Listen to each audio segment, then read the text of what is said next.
another day that the Lord has made for us, and we should be rejoicing and be glad in it.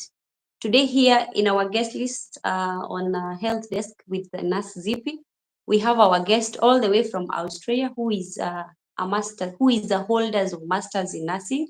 She's been practicing in Australia and she will be telling us more. So sit back, relax, and enjoy. So allow me to introduce you to Maria. And I think, Mary, hi, good morning. Morning to you.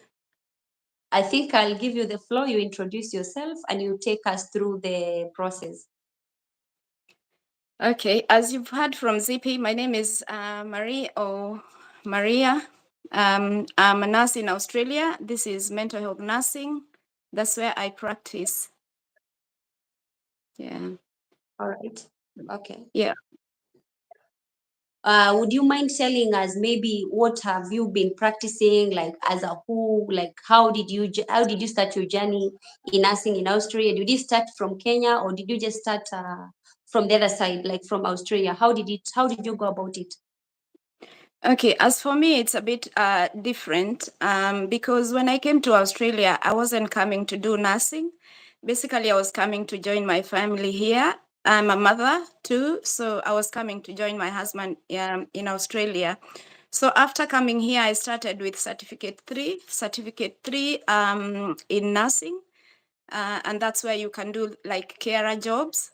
So I started like doing carer jobs for like 6 months, and then if you do one certificate in Australia, there is a way that you get credit for the next level. So as I did that, and as I sought knowledge from people, I knew that I could do a diploma in nursing. So I did a diploma. That was 1 year and 8 months. I did a diploma in nursing, and now I was able to practice as an enrolled nurse. So being an enrolled nurse, you're not accredited to do a lot of things, like you cannot do injectables. You can only give oral medications here in Australia. And you can do like mostly helping with ADLs. This is activities of daily living. And that's what you can be able to do mostly. And as I did that, I also enrolled nurse, which is a diploma. In many countries, it's a diploma. Same as here, it's a diploma, 1 year and 8 months. So I also upgraded to Bachelor of Nursing. Bachelor of Nursing, if you've done a diploma in nursing, you can have a credit for 1 year. They give you 1 year credit. So I was given 1 year credit for having done my enrolled nursing. So then in university, I went to do Bachelor of Nursing, which took me 2 years to do. Then I graduated as a registered nurse. After graduating as a registered nurse, I went another 1 year to do postgraduate in mental health nursing, because when I did registered nurse for 6 months, I thought this is too much intense. And I thought if I do specialize in a field that I love, maybe it could get better, because sometimes nursing is very intense. And that's why I decided to upgrade and do 1 year of postgraduate in mental health nursing. So after I've done that, I entered into the field of mental health nursing, and I loved it. And after that, so 2 years ago, I graduated from master's degree in mental health nursing. So I'm currently doing, it's an RN, but in a clinical position. I'm a CN at the moment. Thank you. Okay. Wow, that is fantastic. Now, would you kindly tell us, ever since you landed in Austria, for how long, the whole journey of education, how long did it take you? Because you've mentioned you started with the 6 months training, then you went to maybe some of the viewers didn't get it. How long does it take for you to train in America, in Australia, sorry, and get to that level that you are in right now? Okay, as I said a bit before, it's different with everyone. For me, because my journey came differently, I came to join my family over here. But somebody who is coming brand new from Kenya, maybe somebody is already a nurse in Kenya. Let's say somebody is already a registered nurse in Kenya. So when they come here, if they come with their registered nursing and they want it to be recognized in Australia, so what they do is that they go through the Nursing Board of Australia, and they do another 1 year, regardless of how many years you've been working as a nurse in Kenya. So you come here and you do another study. They give you another study in the university for 1 year. This is just to see, I mean, just for knowledge, for more knowledge, and to learn the basics of Australia and Australian nursing, because it could be a bit different. So that's why you learn 1 year if you come as an RN, and then you register with the Nursing Board of Australia. So then you become a nurse here. So another person will come after they finish Form 4 in Kenya. So when they come here, so that is 3 years. So you do a block of 3 years.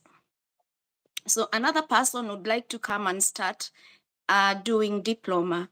So you do diploma, it will take you like 1.5 years to 2 years, depending on the campus that you're going. So you do diploma, and after diploma, it's the same thing. You get 1 year of credit transfer, and you do 2 years of bachelor. So again, you end up becoming a registered nurse. Thereafter, if you want to specialize in a field that you want, it depends on that field. The one you want to specialize, if you want to do masters and specialize, and you don't want to work in the ward, you just want to specialize. So it depends on you. But becoming an RN is just what I've told you. All right. Thank you so much for the information. I think I don't know whether I missed out, but is there a specific examination that when you register with the Board of Nursing of Australia, is there a specific examination that you have to sit for? Like those people who are traveling to, like immigrating to America, they sit for the NCLEX exam. Is there an exam that you have to sit for you to be qualified or to be certified as a nurse in Australia? If, for example, you're coming from Kenya as an RN. Yes, and that will be testing somebody if they are, about their English, and it's called IELTS. And you have to get a band of 7 in everything individual, like it's English, it's talking, reading, listening. I mean, it's speaking, listening, writing, and reading. So you have to get a band of 7. For those who've done IELTS, I think they can be aware of that. The other exam would be OET. It's more of nursing. The question they are going to be asking are more of nursing, like a scenario in nursing. You're looking after a patient, blah blah blah, and that's how it goes. It's only English, test to All know right. how much you know English. Yeah. Okay. So you like you have to go all through the process for you to be, and then do you have to do the verification of the documents as well, like the way you do document you send from the Nursing Council Kenya, so that they equivalent, like if you to see how much or what is the equivalent of your training from Kenya? Do they have to do the same? Do you have to go through the same process? For you to be accepted in any school here, they have already, you will have sent your documents. They will have verified, and their acceptance means accepting you to come to a school means that they have already accepted your documents. They have accepted where you are in your education. So when you come, everything will be in the system. And another thing I didn't mention is that the system in Australia, all systems, they work the same. If your documents are in the Ministry of Education, there is no way you will be able to alter those documents. It's just what was accepted there. So it will be easy to present into another department, and and the same, your profile would just appear. Okay, wow, fantastic. Maybe we can move on to the next question. I think the viewers will understand what you just explained because it's self-explanatory, and thank you so much. Let's talk about culture shock. If anything, did you find the cultures in Australia a bit different from the culture in Africa? How are you able to cope with it during the hospital orientation phases and even in your day-to-day activities, like when interacting with people there? Are there support systems that help you to handle with the culture shock? Maybe you can talk about that. Um, Let me start by saying that I think I expected something because coming to a country that I've never traveled like into many countries before coming here. So coming here was a bit like, double-minded. What am I gonna find? How is the culture gonna be? But anyway, when I came here, I found out like it's very accommodative. It's very accommodative. As long as you have, we are a bit advantaged, people who have come through Kenya or from Kenya, a bit advantaged in that we already know English. We already know, to express how to express ourselves.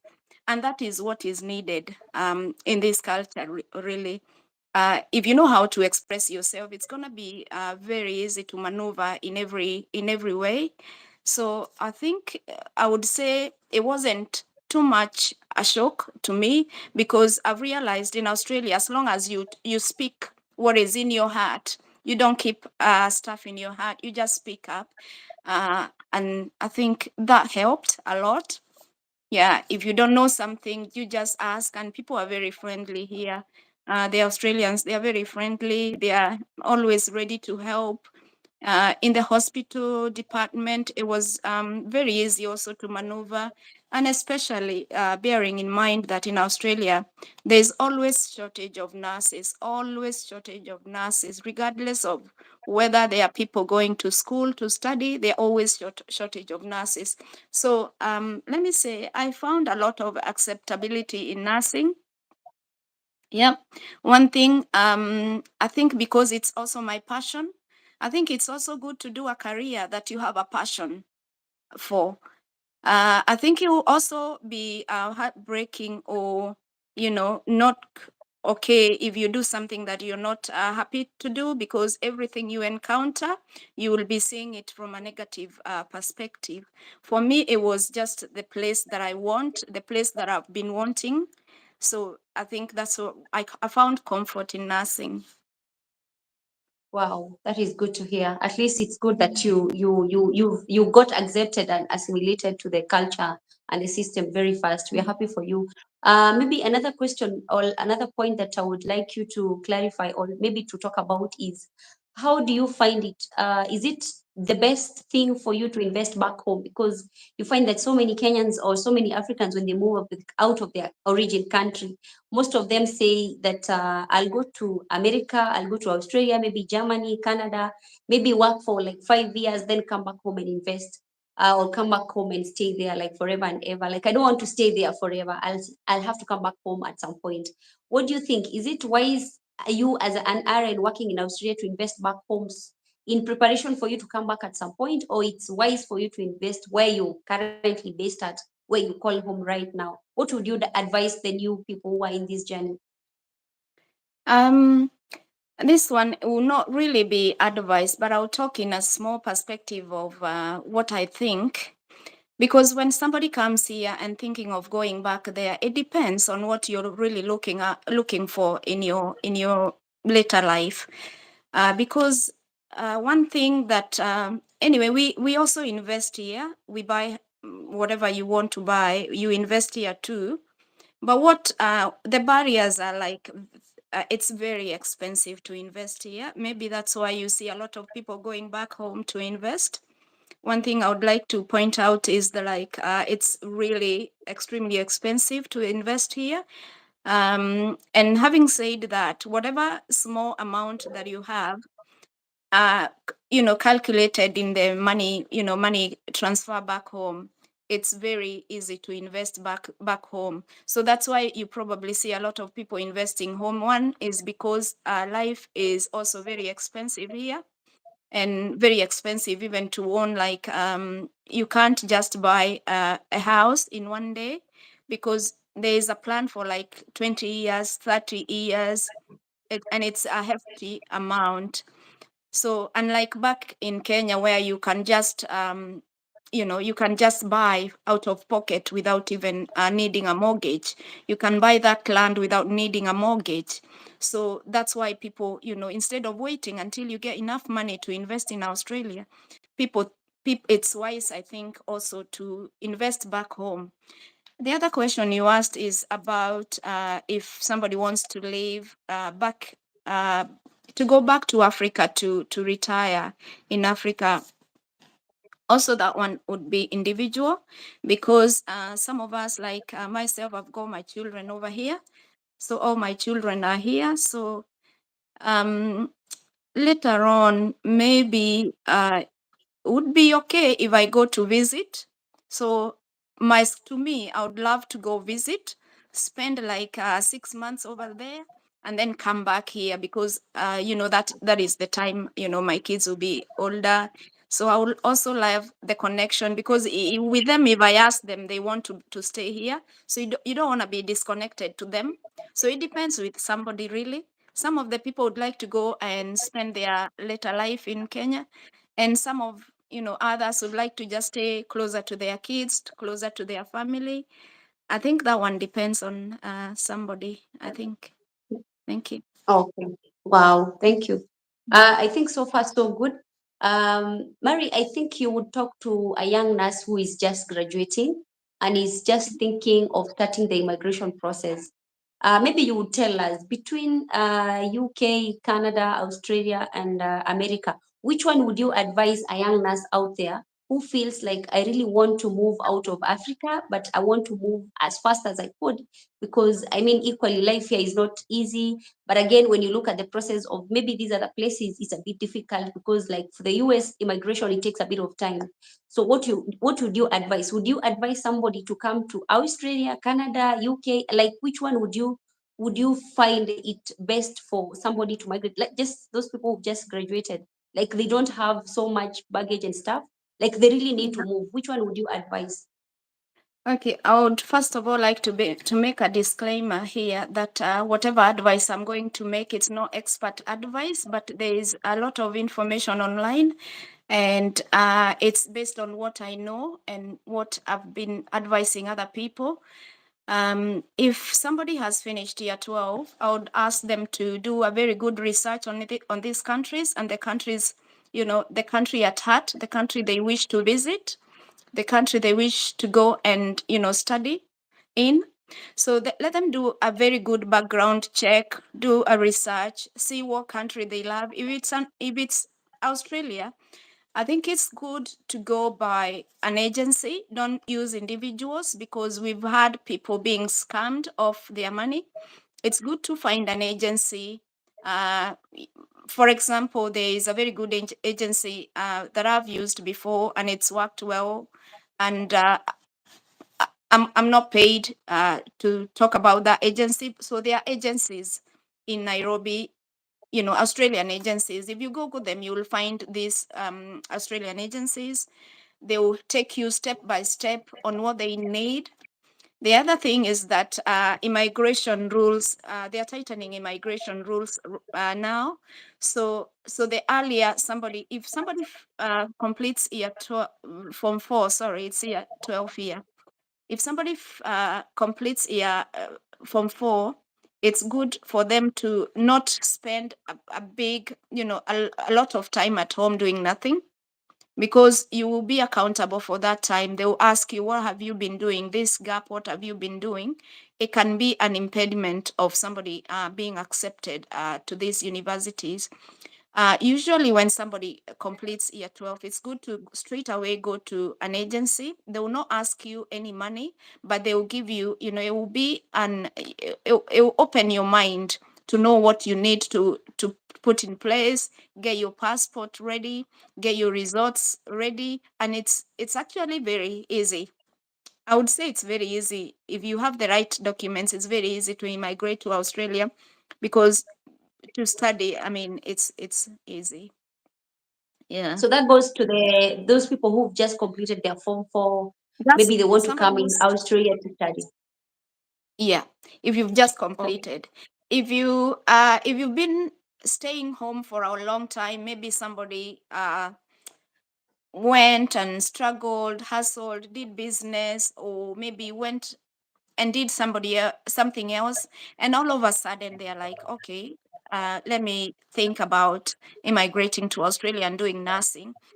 So they ask you to do, to explain what you have been doing, the gap. You will address all the, how many years you've been out, you've not been doing anything, but you need to tell the immigration. You need to certify, them, in the knowledge that you've been doing this. This is what you've been doing, and what you have been doing has to be in line with what you're going to study in Australia, because you will not tell them that you've been doing business and all of a sudden you're coming to change to nursing. They will think it's a fishy thing.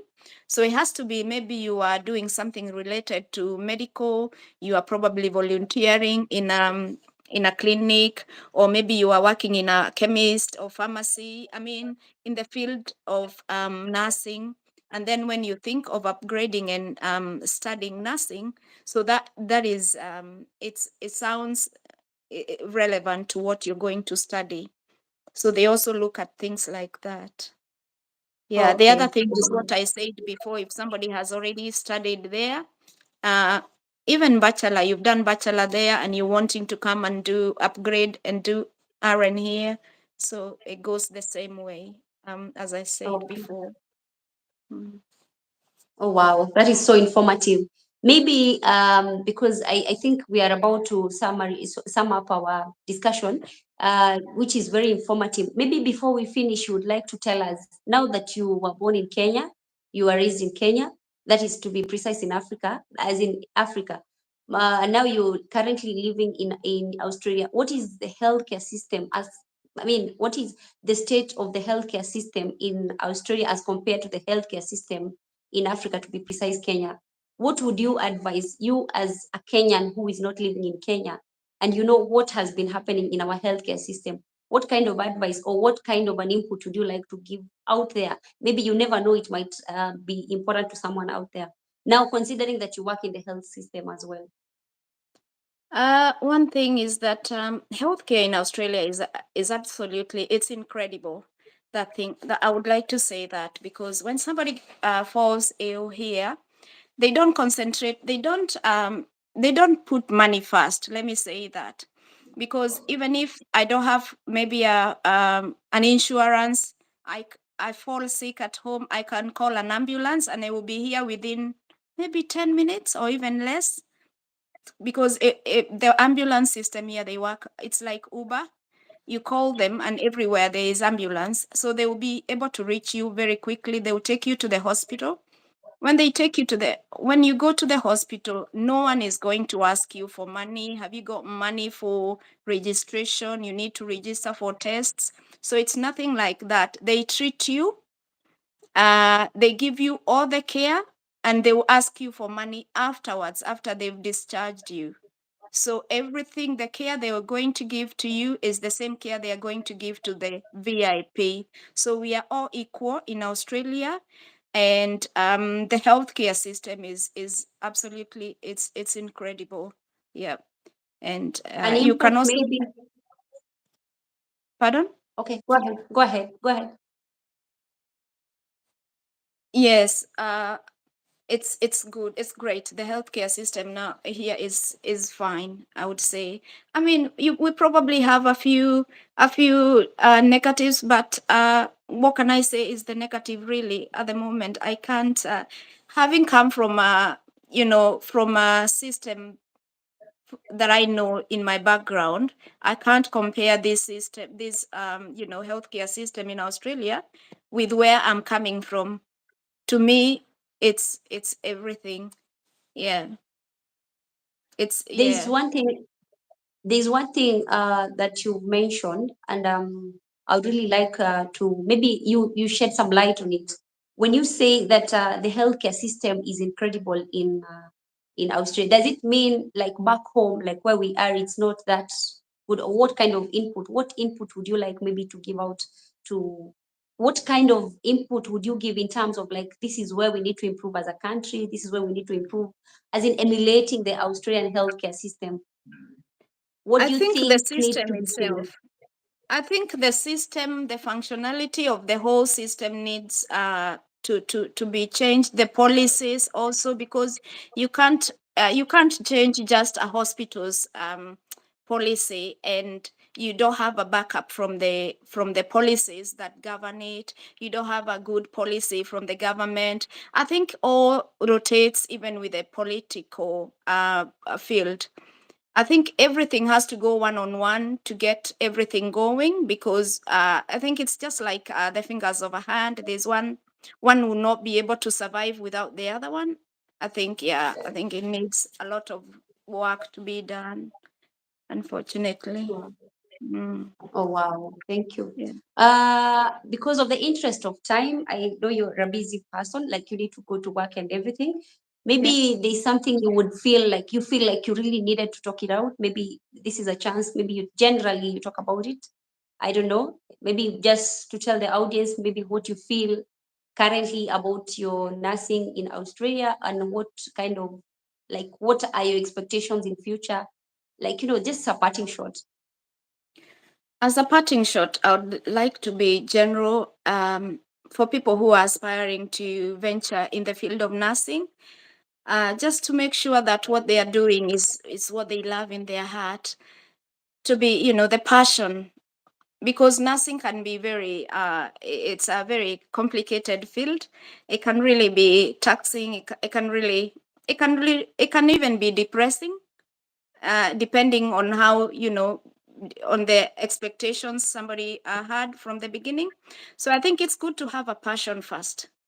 Let passion drive you, and if passion drives you, nursing is going to be, what you've wanted, in life. I think it's good to have that passion, and it will drive you in nursing. Yeah. Oh, wow. That is so interesting. Now, Maria, since you work in a mental health unit, and we consider like everybody who works in a hospital, at times we work too much and forget about ourselves, we as healthcare workers. What advice would you give to healthcare workers? It doesn't mean that it's a nurse, it doesn't mean that it's a nurse said, like anybody who works in a hospital, being in a hospital environment itself is just a stressor to any human being. So Yeah. considering that you've been working in a mental health unit, what kind of advice or this really what kind of word would you give out there to those people working in an especially ICU setup, because you find that those people at times you find that people are getting burnout, like they're so tired, they have gone through losses, grieving. You come to work today, you lose a patient.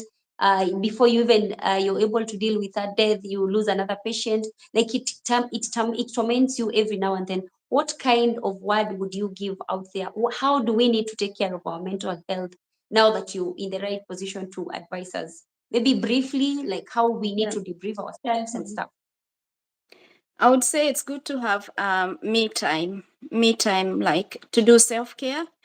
And this means that just find something you're happy to do.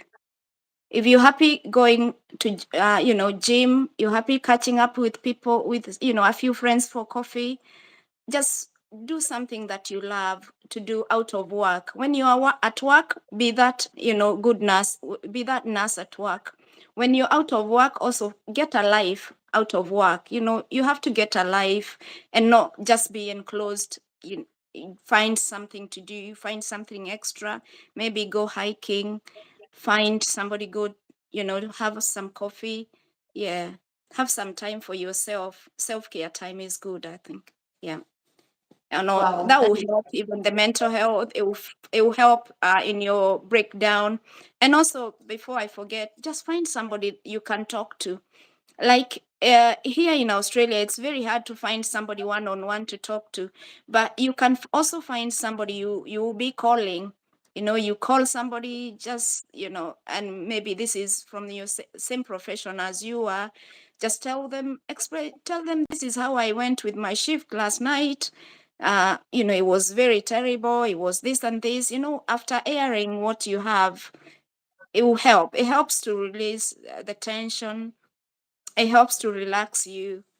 Yeah, it will help, the build up of negativity. Sometimes we get a lot of negative stuff, but it depends if you're going to carry this negative stuff with you. It's good to share. Sharing is just caring, and it gets some load off you. Yeah, I found it good that way. And don't internalize, don't keep things in yourself. Just have a habit of expressing, yourself. I think it's good. Yeah. Wow, that is so informative. So maybe because of the interest of time, like we've mentioned, I think we are going to wrap up here and say thank you guys for watching.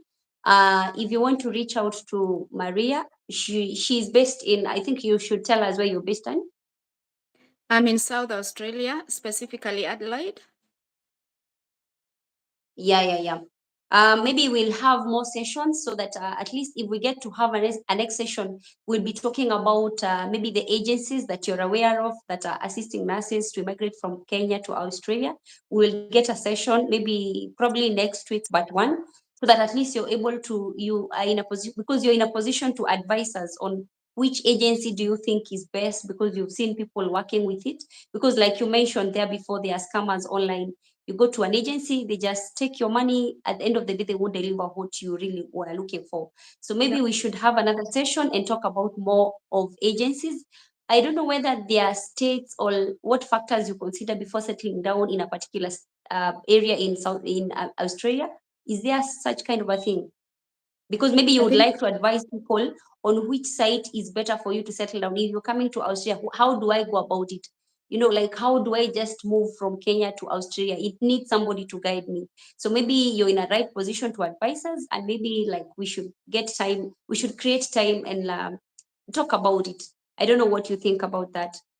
Yeah, that sounds good. I think that will be, if we create time for next time, I think that will be absolutely all right.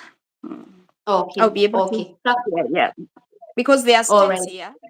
There are states here, so maybe next time will be a favorable time to answer the questions, if you Yeah, don't yeah, mind. If sure. Yeah, sure. So thank you so much, Marie, for having accepted my request to join us in this live. For those who yeah, are watching for the first time, maybe you've just joined us. This is Marie or Maria from Australia. She's a holder of masters in nursing. Currently, she's working as a, you said as a, I don't want to put words on you. I want you to say it for yourself. it's mental health. It's a master's in mental health nursing, and I'm working as a clinical nurse in the mental health department. Yes, you guys, you've heard she's a senior nurse in Australia. She's in a position to advise us on so many things in matters relocating to Australia. So keep it locked here until next time. God bless you and have a good evening, Maria, on your end. And today here it's about 10:30 in the morning. So I think for the African people, it's having a good day. It's for them to have a good day.